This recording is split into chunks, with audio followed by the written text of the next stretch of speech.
Hello everyone, তো দেখো আজকে সরস্বতী পুজো। তো সরস্বতী পুজো আমাদের বাড়িতে ছিল, তার জন্য ভগবানের জন্য ভোগ বানিয়ে নিচ্ছি। মা সরস্বতীর জন্য লুচি আর সুজি হবে। তো এদিকে দেখো লুচিগুলো বেলে নিচ্ছিলাম আর কারেন্টে চলে সেগুলো ভেজেও নিচ্ছিলাম। এদিকে জোগাড় টোগাড় প্রায় শেষ, আর আগের দিনই প্রতিমা আসছে, সেটা তোমরা হয়তো বা দেখতে পেয়েছো ফেসবুক পেজে। তো দেখো প্রতিমার মুখটা ঢাকা, কিন্তু প্রতিমাটা খুব সুন্দর ছিল। এদিকে গোপালকেও সুন্দর করে সাজিয়ে পূজা করা হয়ে গেছে, গোপালের নতুন জামাও আছে। তো আমরা পূজাটা করছিলাম 2 তারিখে, তো আজকে ভিডিওটা আপলোড করছি। আর অনেকে আছে 3 তারিখে আজকে পূজা করবে। তো আমাদের কালকে ভোর 3টায় পূজা শুরু হয়ে গেছিলো।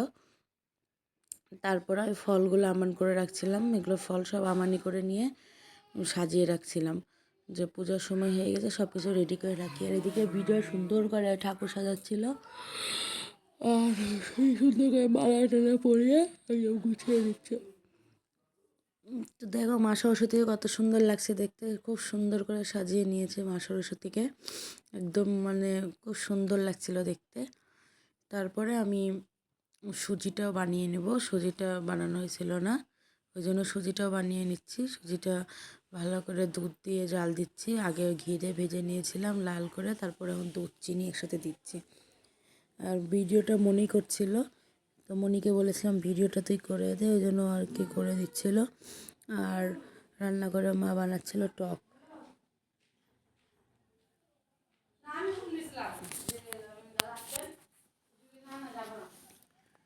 রান্নাঘরে টক বানানোর পরে দেখার মা বানালো, তারপরে যে এখন ঠাকুর চলে এসছে, পূজার এখানে বসে গেছি।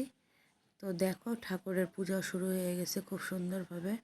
আর ছাদের উপরে মাকে রান্না করতে দেওয়া হয়েছিল, খিচুড়ি হয়েছিল, বাঁধাকপির ঘন্ট, পাঁপড় ভাজার টক কালকের আইটেম ছিল। এদিকে বিজয়কে বললাম তুমি চন্দনটা ঘষো, চন্দন ঘুষতে পারছি না, আমি শঙ্খটা নিয়ে বাজাইনি, পূজাটা যেহেতু শুরু হয়ে গেছে। আর এইদিকে ছাদের উপরে মা দেখো তরকারি রান্না করছে, গাজর দিয়ে, আলু দিয়ে, বাঁধাকপি দিয়ে, মটরশুঁটি দিয়ে তরকারি।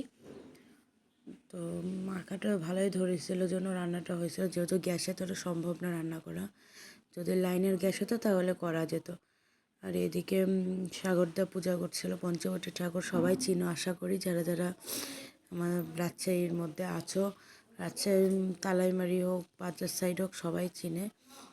তো দেখো সাগরদা কিন্তু পূজাটা খুব ভালো পূজা করে, খুব সুন্দর করে। আর এই যে কি সুন্দর করে দেখো সাজাচ্ছে। তো এখন পূজার সব কিছু জোগাড় করে নিয়েছি, এখন ঠাকুর নিজ হাতে পূজা করছে। আর এইদিকে আমরা এখন বসে থেকে পূজা দেখছি। আর মাসিরাও চলে এসেছিলো, মাসি আর একটা মাসি আসছিলো সাথে, মানে খুব ভালো লাগছিলো, বাড়িতে সবাই একসাথে ছিলাম, মনিরাও আসছিলো, আর আমার বান্ধবীরাও আসছিলো 3জন, 2 রাজশ্রী আসছিলো আর একটা দিদি আসছিলো। তো ওদের কাজটা বলছিলাম। এদিকে সোমকে দেখো, সোমকে তো দেখাই হয়নি তোমাদের, কেমন লাগছে সোমকে অবশ্যই কমেন্ট করবা কিন্তু। তো সোমের বইটা আমি দিতে গেছিলাম মায়ের চরণে, তো বলছে না আমি দিব না, ও চিল্লাচ্ছে বই নিবে তো পড়ার জন্য। দেখো বইটার কী অবস্থা করছে, প্লেন বানাচ্ছে, বলছে মা প্লেন বানাই, প্লেন। ও প্লেন বানানো শিখে গেছে, কিন্তু ওর কোনো কিছু আর শেখা বাকি নেই। তো মোটামুটি পুজোটা ভালোভাবে কমপ্লিট হয়েছে, এদিকে হোমটাও হয়ে গেছে।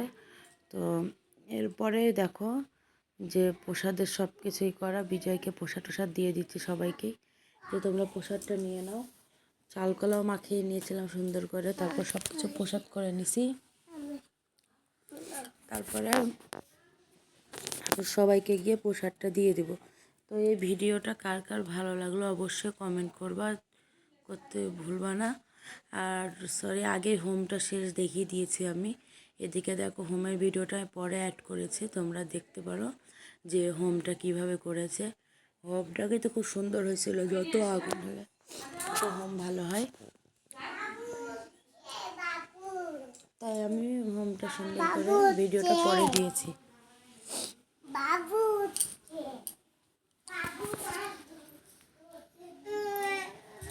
এদিকে দেখো আমি ভয়েস ক্লিপ দিচ্ছি, সবাই দেখে উঠে গেছে, কি একটা ঝামেলা, ভয়েস ক্লিপটা ভালো মতো দিতে পারছি না। তো ভিডিওটা কার কার ভালো লাগলো অবশ্যই কমেন্ট করো, আর সবাই একবার বলি জয় মা সরস্বতী।